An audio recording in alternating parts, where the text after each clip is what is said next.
All right, what's going on, guys? Today we're back, and today we have another flak build. This is going to be my last flak build for the time being, at least for a while, just because I am not really inspired to play flak. I forgot I had this build, and then I was going through my save files, and I saw it, and I was like, oh, I should probably upload this, because this is one of my best flak builds that I have. All my flak builds are good, but this one's one of my favorite, just because of how much damage it can do. Alright, so to start, this is called my Domination Fl4kination flak build. And that is because of the skill Dominance right here. With this skill, whenever flak attacks an enemy with a melee attack or scores a critical hit with a weapon while aiming down sights, they establish dominance over that enemy, turning it into an ally. And this skill is the whole reason that this build exists, because alongside dominance, when we're on our fadeaway ability, we also have Not My Circus. After fadeaway, Flak's pet will taunt, drawing the attention of all enemies in a huge radius.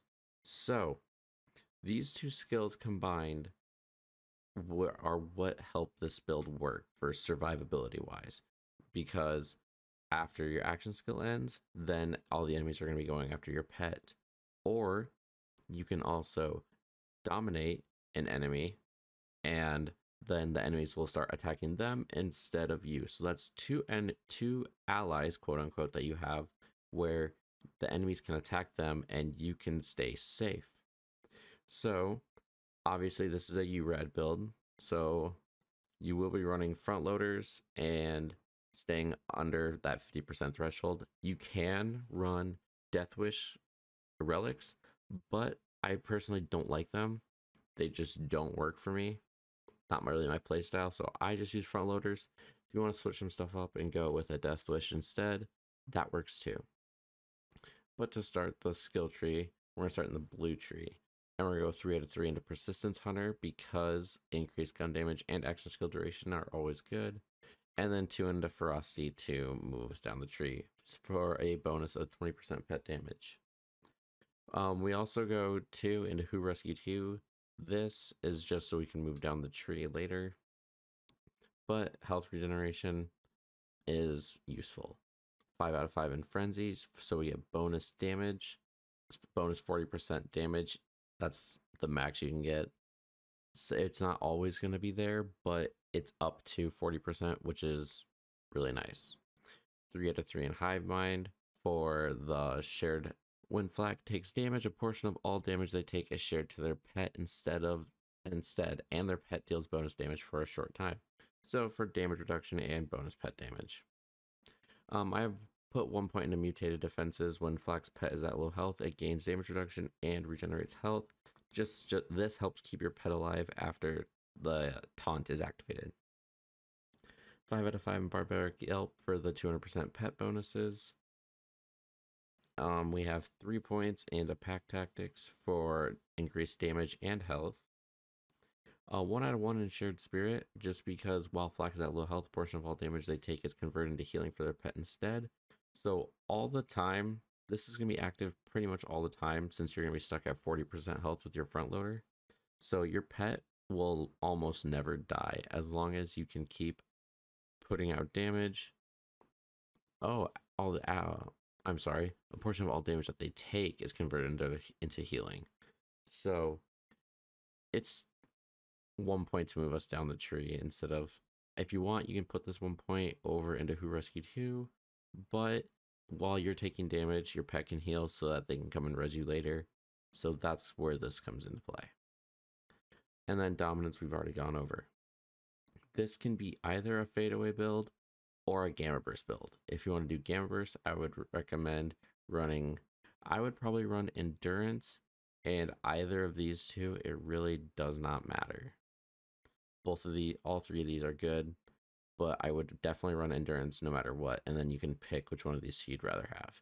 I usually run Atomic Aroma, but that's just me. Going into the red tree, just your standard red tree build. I'm not going to go through all of it, but a little bit of extra reload is nice. These 2 points can go anywhere otherwise. If you want to put these 2 points into Grim Harvest, go ahead. You can do that. I personally think that the extra reload is more helpful than the bonus 6% gun damage and 20% action skill damage. But if you'd rather have that, go right ahead. And then we have a short green tree, 5 out of 5 in ferocious attack for the bonus gun damage and handling and all that other fun stuff. 5 out of 5 in overclocked for more fire rate, and 1 in lick the wounds so that way your pet can revive you. And then nothing in the purple tree. So that's the build. We're going to move on over to our inventory next. Now, since this is URad, most of our weapons are going to have under 50%, deal 150 bonus percent radiation damage, but not everything, just because I don't have a URad version of everything. Like our Hellwalker, I have 300 over 90, which also works just fine as long as you can get all the pellets to hit. And then all the shields that we have here are front loaders with different ASEs. But here we got a light show. This is my only one with URad. This one has consecutive hits, then action skill active 200%, and fade away weapon damage 100%. All these anointments work just fine on this build, unless you're going Gamma Burst, then you're going to want to run while Gamma Burst is active instead. But otherwise, these are the anointments I would recommend. Obviously, URAD's the number one I would get just because it does the most damage out of all the other anointments with this build. So we have a URad Light Show, a URad Tizzy, which, as you guys saw, can shred bosses. It is completely ridiculous. URad with the Lob, I was just messing around with it, just since it doesn't do the 3 burst anymore. It's not as good, but this is still a very strong shotgun, and it is not something to sleep on. This thing is so good on bigger enemies. It can like one cycle Wotan's shield phase. It can like in less than a mag move Wotan through a phase, even though he's either immune or resistant to the freeze cryo. My bad. And then, as I said, 390 on the Hellwalker just for mobbing. Now you're talking about the light shows. I have consecutive hits Hellshot because I was trying to get one with URad, but consecutive hits was the best I could get. URad redistributor for light mobbing. It's not that good, but I threw it in there because it's fun.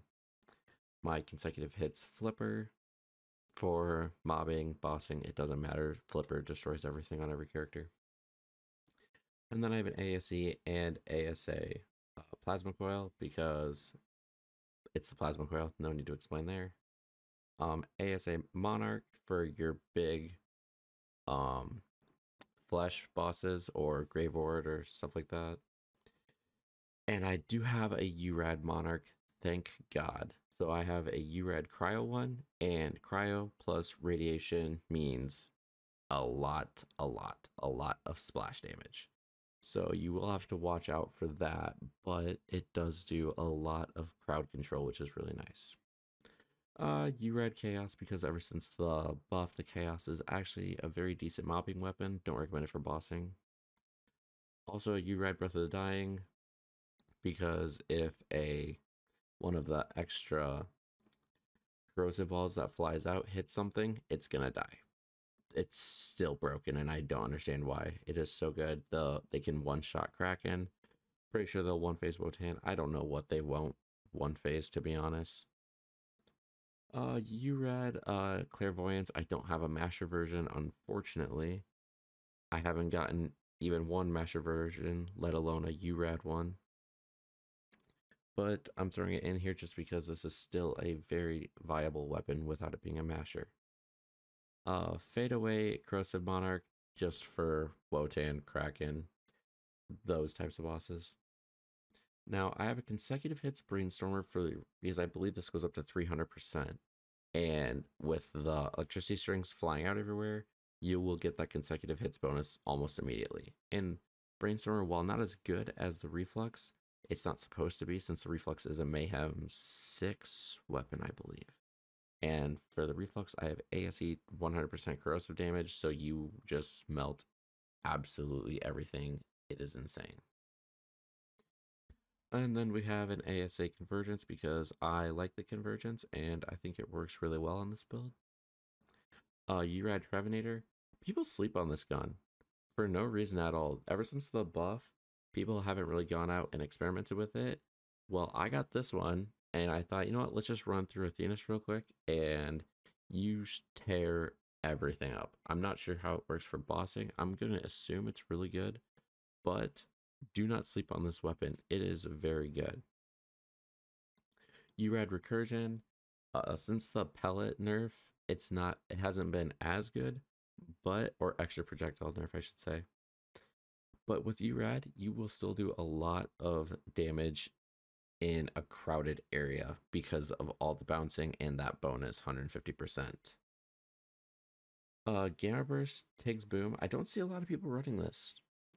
And not too surprising because it's not like the greatest shotgun when you have Hellwalker, Recursion, Conference Call, Tig's Boom. Critical Thug. But the Tig's Boom is also really good as long as you stay out of the way of the splash damage, and you can get the extra projectile that falls from above you to land. This thing can do a lot of damage. Now, I have a Gamma Burst version. If you find a URad version, that one would work better, but this version works just fine too. I don't know why I have that. That should not be there. And then we have a URad Critical Thug. Now, when you score a critical hit, this ricochets to nearby enemies. So with Flak, who gets random critical hits, you can see why this thing works good in a mobbing setting. So not only do you get the explosive damage that this thing does, but when it bounces around and you get a kill and the radiation damage, that's double explosive damage or splash damage going around. You get a lot of explosions and a lot of splash damage with this gun. It is really good. And then we have an ASA Hellwalker over here for bossing if you wanted to use, an ASA Sandhawk for bossing, and a URad Boogeyman.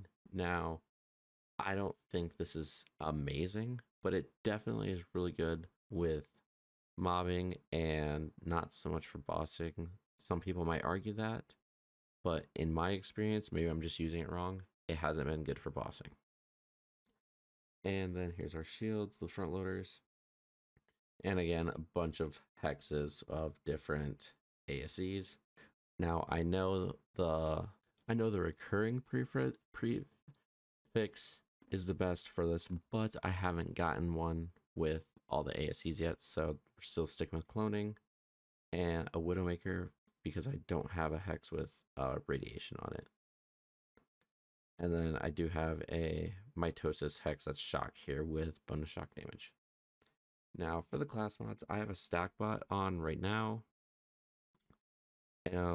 I don't really farm for passives because I think it takes too long and I have terrible luck.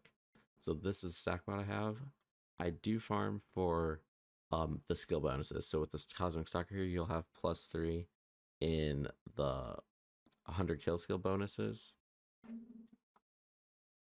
This in the red tree. So this one right here, big game. This boosts your 100 kills duration to 200% and your skill effects to +60%. So that is always really nice. The Cosmic Stalker I would recommend for mobbing, or the takedown or stuff like that. Not for bossing, just because you can't get off Big Game Hunter, which gets you also a lot of bonuses for like 90 seconds, I believe. So if you want, you can start off with a Bounty Hunter, wait till you get Big Game Hunt, and then switch over to your Cosmic Stalker for the bonus hunter kill skill power by 25% plus the 100% duration and 60% from the other skills. Rack Pack is in here because you can use this as a rack attack build. I don't recommend it, but it's possible. And if you wanted to put on the enemies who are hit by your rack attack are dealt 100% damage, you can throw this on. I do not recommend that at all, simply for the fact that that anointment is actually bugged right now and does not work. If you feel that you are not surviving enough, or that the enemies are locking onto you more than you'd like, throw on this red fang. And this taunt seems stronger than the one that's than not my circus. So throw this on. Enemies will ignore you 99% of the time, guaranteed. And then Bounty Hunter. This is Flak's best class mod that's been most agreed on in the community. I think it's great for bossing. I think it's great for most situations, but I also think it's better to start with this and then switch it to either a stack bot or switch it to a cosmic stalker after you have all your your hunter skills up. That's just how I play though. And for the relics here, I have the Pearl of Ineffable Knowledge, because you will almost always have these stacks up to 90. And then I have a Snowdrift Victory Rush, just because if you're in a farming spot and you want to move fast, you have this so you can slide to your farming area. But after that, that is all I have for the build. If you guys enjoyed, please hit that like button and comment down below what character you want to see. I think I have one more Amara build, then we'll be switching over to Zane. And then after Zane, will either be the new DLC will be coming out, and I should be streaming that. I'm gonna start streaming soon. I'm gonna sign the papers to my house next week. Once I get settled in, we'll be able to start streaming, and I plan to start streaming either the first day or the second day of the DLC coming out. So stay tuned for that. I'll have links to my Twitch in the descriptions and in my about section on my channel, just so you guys know where to go. And with that, if you guys want to stay up to date on all my videos, hit that subscribe button and the little bell next to it, and you'll never miss a build guide or whatever other types of Borderlands content I'm going to start posting. I tend to start posting more often, and I'm going to start experimenting with different types of content. So I hope you guys enjoyed, and I'll see you guys in the next one. Peace.